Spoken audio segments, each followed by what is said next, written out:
Welcome back, everybody. So this is going to be kind of a long video, a lot of just technical talk, nothing fancy, and my predictions for the new Asgardian champions and where they're going to fall in factions and probably what's going to be coming, probably starting tomorrow, which is going to be Thursday. Today is 8/14/2024. This is Wednesday. CVC is in full swing. Hydra Reset has happened, and we are moving on. But let's just kind of talk about the patch that's going to be going live tomorrow. So on your phones, you probably already have an update for it. And Player and Play, I bet you there's already an update for it. But if you're using RSL Helper, don't update just yet. Wait until tomorrow because RSL Helper will not work if you download the new patch beforehand. So let's get into it. I'm gonna try and keep it short. Okay, so just follow me here. Update highlights 9.10. A bunch of quality of life stuff, summon pool stuff, this is actually a pretty good update. So let's dig in. Hydra Clash milestone rewards. So if you do not place in the top 3, you will get these personal Clash point rewards right here. Okay, and it's going to be deterministic on how much damage you have done or how many points you've achieved through Hydra Clash, depending on what chest you get. Okay. And they say that there's going to be like accessories in them. So stone skin and protection accessories. But it looks like they're not mentioning anything at all about mythic tomes or primal quartz. So big bummer there. But really, right now, I don't care about those two things. I really do want stone skin accessories and protection accessories. So this is actually a good thing. So this is to make it so you don't feel so bad in not placing in the top 3. And this is trying to encourage players to be more active with Hydra, because when Hydra came out, people hated it. And then people got to Nightmare, they got their auto teams, and they were done. Then they came out with Hydra Clash, which pissed everybody off because then you had this tier system. I can't tell you how many people we've lost in the clan that I've been with for the last like 4 years now. It's a big bummer, to be honest. A lot of good guys are gone. We just lost a couple more of the OGs because of Siege. So it's just the game is demanding too much of people. And if you've seen any of my videos on my channel where I talk at length about this stuff, that is one of the things that's brought up quite a lot. This game should not be homework. So there you go. But yeah, anyway, so you learn these points over multiple clashes, and once you claim the last chest, your points will reset, so you can repeat the process and earn milestone rewards anew. So people are also wondering on that. If I get all of these, like if I score multiple billions, can I collect, like, how are they saying? Because this should be only available at the end of the clash, right? Yeah. So people were wondering and speculating on like, well, if I do one key and I go over 1.2 billion in points, can I collect? Do another key, collect, do another key, collect. I don't think that's going to be the way it is. I think it's per Hydra Clash, you're going to have to reach 1.2 billion.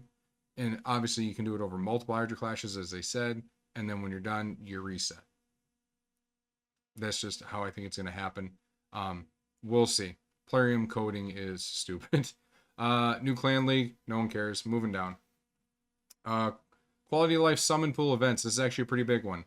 Summon pool events will receive a couple quality of life changes in 9.10. Powerful legendaries will appear in certain summon pool events as headline champions and will have a separate summoning chance from the rest of the pool. They can only be summoned once per event. Furthermore, we will add a mercy system explicitly tailored for summon pool events that will gradually increase the chance of summoning legendaries, including the headline champion. You'll be able to see the details in the events info tab once these changes go live. So this is going to be going live tomorrow on Thursday. This is them trying to meet everybody halfway on us saying you can't just be doing, times 10 chances anymore. It's a fucking joke. It's less than 5% chance to get the targeted legendary when you summon a legendary on a times 10, right? Even on times 10 times 2. It's just the way it is. So this is going to be their solution. We'll see how it goes. I hope this is great, especially with the new Asgardian legendaries coming out. Sadly, I'm probably going to spend a stupid amount of money to try and get Thor. Hopefully he's a guaranteed, because it looks like Loki is the login. But we'll go from there. They are rebalancing. Okay, so Noble. I think he did have a buff before. Still wasn't enough. They're buffing him again. I'm not going to read this out. I still just don't think he is. I still don't think he's going to be useful at all, other than giving empowering your ninja. So there we are. This dumb bitch needs a lot of shit done. I might read this one here. Let's see.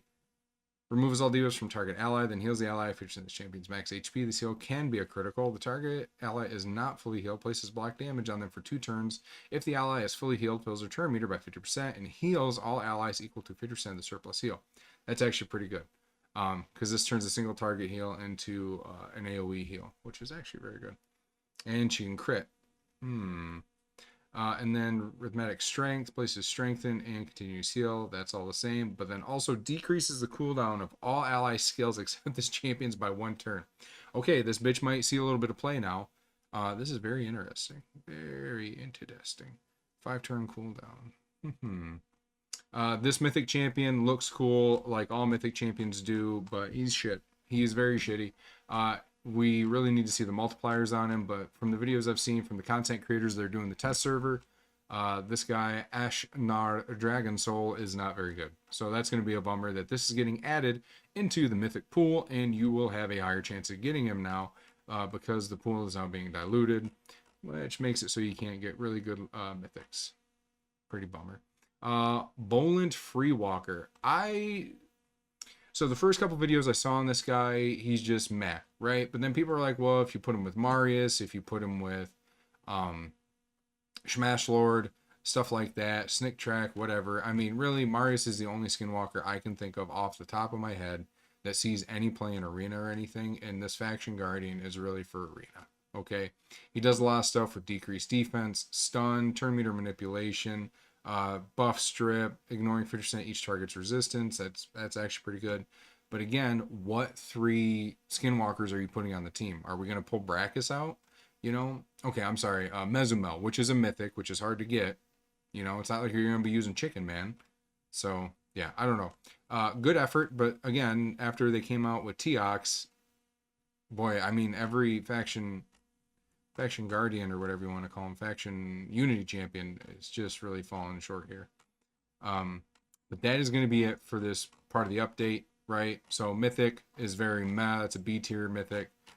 This legendary here is like B plus, give or take, you know, depending if you have the mythics to assist.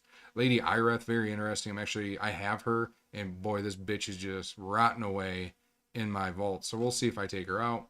Noble, I still don't think, you know, any champion placing debuffs as much as he's placing debuffs, where are you going to use him at? Other than maybe Curse City. Again, there's that fucking meme. I could put it in. I'm not going to. But yeah, other than maybe Curse City, and, you know, if you haven't completed Doom Tower yet and you need somebody to do a CC, because here's the thing, True Fear and Fear is not a very good crowd control at all. Because they have a chance to bypass that still and still do their action. Stun and freeze are the way to go.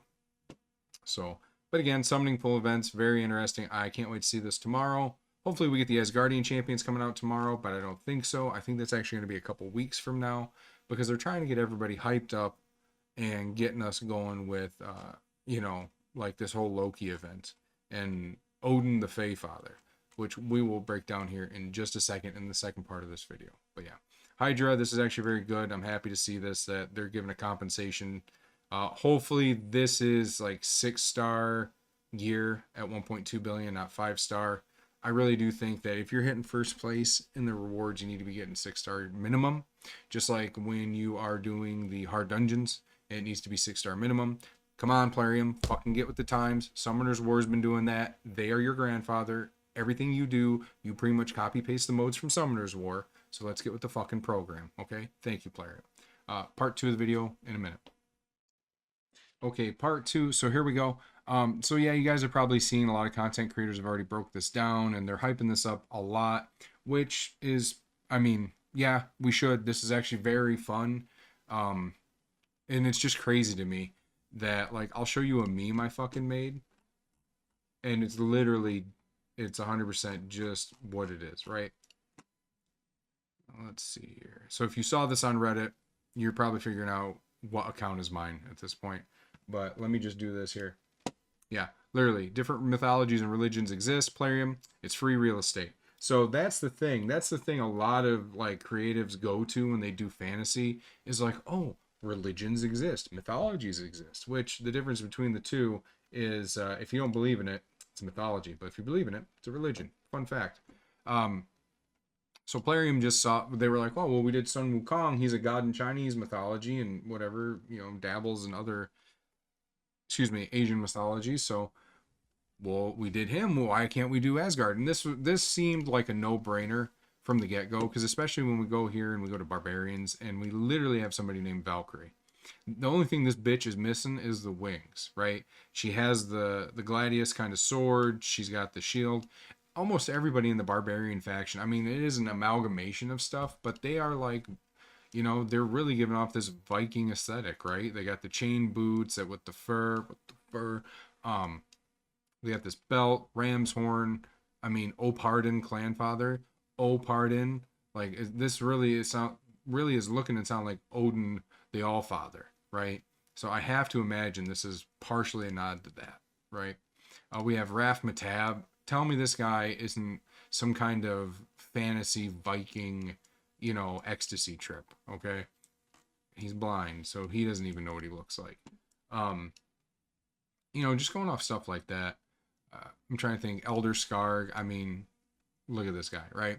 So we can very much assume that Loki is probably either going to be a barbarian, or people are surmising skinwalkers because Loki is a known shapeshifter in mythology.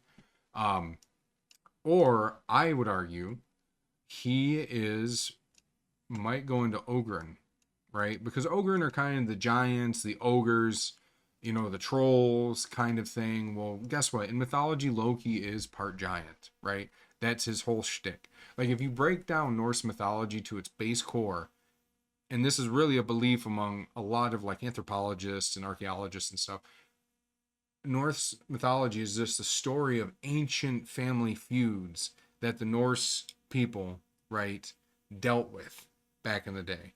And then the stories just became so exaggerated to the point where they became legend, right? And then they became gods and, folk heroes to gods. And then they go back from gods down to folk heroes when Christianity comes through, right?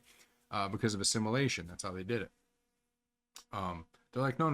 We're not saying they didn't exist. We're just saying, yeah, they're heroes in this story. Our God is the big God, right? He's long white beard up in the sky with his Jew cap on, whatever. Just what it is, Abrahamic. But anyways, so we can very much assume that they're going to fall into a couple places, especially with Thor, barbarian.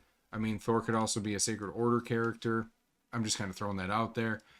Thor could also be a Sylvan Watchers, because it was very much wondered what direction they were going to take Loki and this whole mythology on, because Marvel has cornered the market on it for like the last, 80 years. Whenever Thor came out, Tales of Mystery. But Thor can either be like barbarian, or he can be a Sylvan Watcher, Sacred Order, because, lightning and righteousness and law. Tyr could actually really be in the Sacred Order, is actually what I was thinking. Tyr should be in Sacred Order.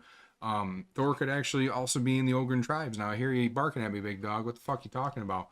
Thor is also part giant. Like, if you look at the family tree from a lot of these gods, they're part Jotun. They're part giant, baby.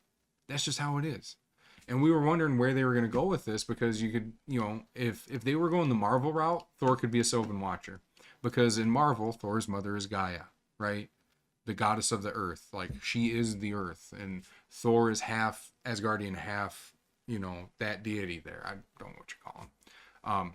But I'm going to be poking some holes into some different stuff here in just a second. But let's look at this here. Let's look at the wording. Raid mail. Message borne by a raven. Father greets you. It is a dire plight that moves me in this hour. Loki, once a dear friend of Asgard, seeks to upend the very foundations of the world. He weaves enchanting lies, promising unbound freedom, and his arrogance would be the death of all. We must end this chaos at any cost. Act before it is too late. Seek me out and face my trial, for only the strongest will be able to thwart the deceiver, and will need mighty war gear to do so. You cannot fail. Teleria itself is at stake, right? I'm not deleting this because I just love this shit, right? So here's the thing. When they were looking on the test server, and I don't know if it's going to be in-game now or not. It might be on my phone. There is a new dungeon going here, and it has the face of Odin on it. That is very much his face. It's like if you look at a carving of Odin, or if you look like old wood carvings, Odin's face is like plastered on there with his helmet, right? And if you look at any artistic depictions in the last, I don't know, fucking 300 years, any like when they had that big renaissance for Norse paganism is what they call it. Odin has big ass horns on his helmet, right? So when you look at the Loki trailer, the teaser that they did, you can see a shadow of a man sitting high up on a throne with his horns. Okay. So what we can infer from this is this dungeon's probably going to give us new sets of gear that we can only get through this dungeon. I'm going to assume it is probably the Forge Pass stuff, to be fair. Mainly because I think that the amount of gear we have in the game right now is astronomical. And the majority of it has no place anywhere. Really, no place anywhere. Because other pieces of gear are just superiorly better. Do you understand what I'm saying? So, I'm hoping it really is gear from the Forge Pass. It would just make sense to me. And I don't know how good their sales are on the Forge Pass. They just started doing the combo Forge Pass. People don't like that. And I very much know that people only buy Bolster Gear Forge Pass. And what was the other one? It's some, let's see. They're only buying Bolster and probably Slayer, actually, are the two that are being bought.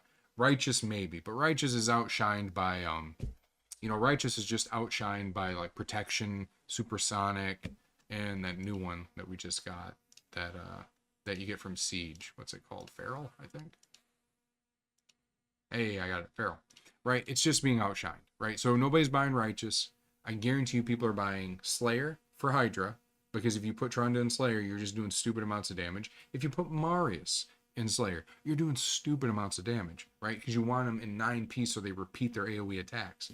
Marius only does AoE attacks. Trunda slaps with big AoE attacks. Now, pardon me if you're getting to this point in the video and you're watching me, but I don't remember if they fixed Trunda for Slayer gear. I can't remember if they did that yet or not. If they have, boo, but hey, whatever, right? So there you are. So this dungeon probably is going to give us gear, and I'm thinking it's going to give us Forge Pass gear. Really, that's what I'm thinking. And let's look at the Fae Father, okay? So I've made comments on Reddit. Of course, because I fucking make comment on Reddit. Fucking look at me. Fae Father, right? Fae, Sylvan Watchers. What are these guys all representative of? They're the Fae folk. They're the people of the woods. They're the whimsical child stealers, the shapeshifters, right? These guys are, that's just what they are. That's what they're based on. I mean, look at Blockade, right? Look at Emic. This is the Green Knight. I mean, Blockade could be the Green Knight. Look at this. A tree. It's Christmas. I don't know. Here we are. St. Patrick, right? If any, this is really Celtic mythology. Nace.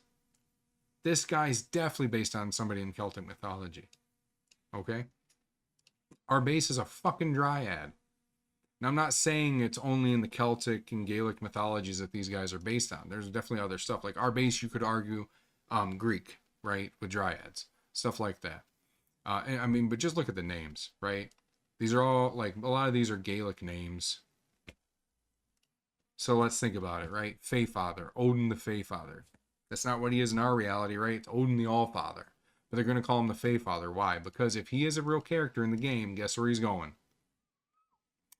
Right here, right?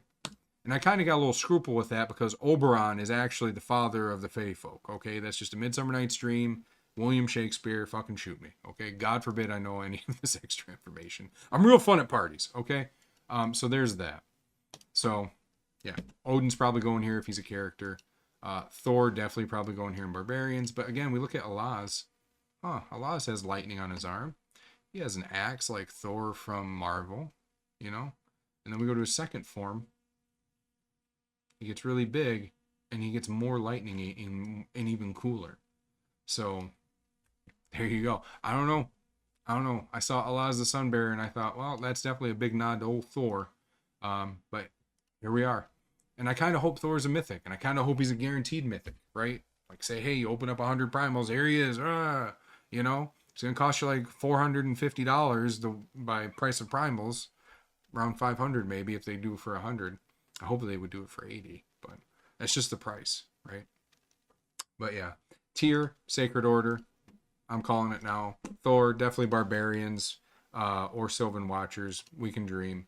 Loki is either going to be barbarians or skinwalkers. He might have a metamorph mechanic and not even be might not even be a mythical. It might be a legendary that they're trying out with the metamorph mechanic. But then again, probably not, because the metamorph thing really is the shtick to skinwalkers, right? But I mean, he could unlock secret skills and stuff. But there you go. Let's look at the second thing.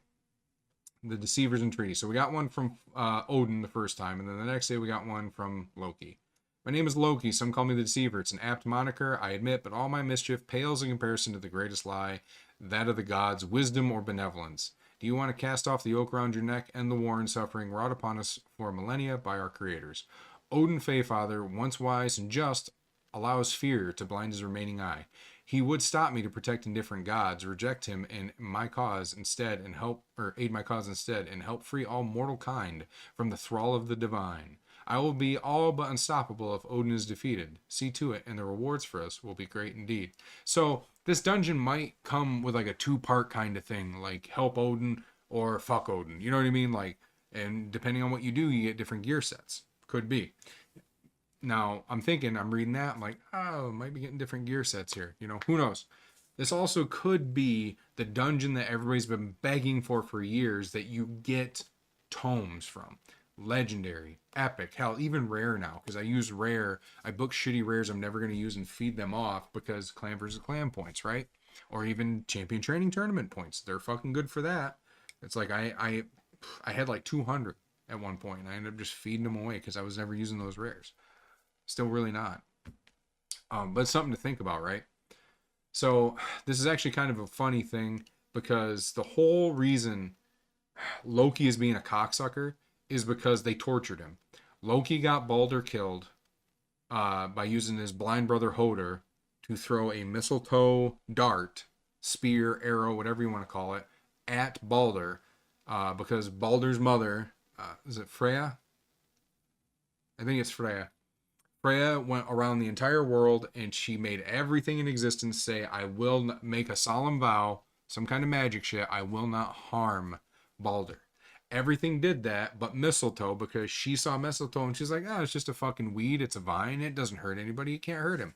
Loki found that shit out and he's like, all right, I'm gonna make a little spear out of mistletoe. Hey, Hoder, do you hear how everybody's having fun just hitting Balder with chairs and shit? Like, that's what they were doing. The gods were having a great time. They were hitting him with fucking Mjolnir.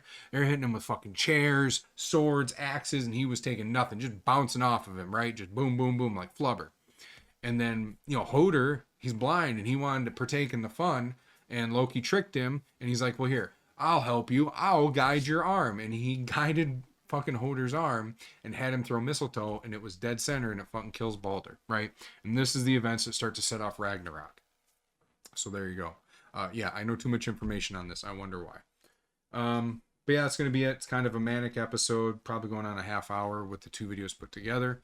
But we will see in the coming days. I guarantee you it's probably in a week that we will actually get the new login, because tomorrow, the 15th, is the last day to get Ninja, if you didn't get Ninja.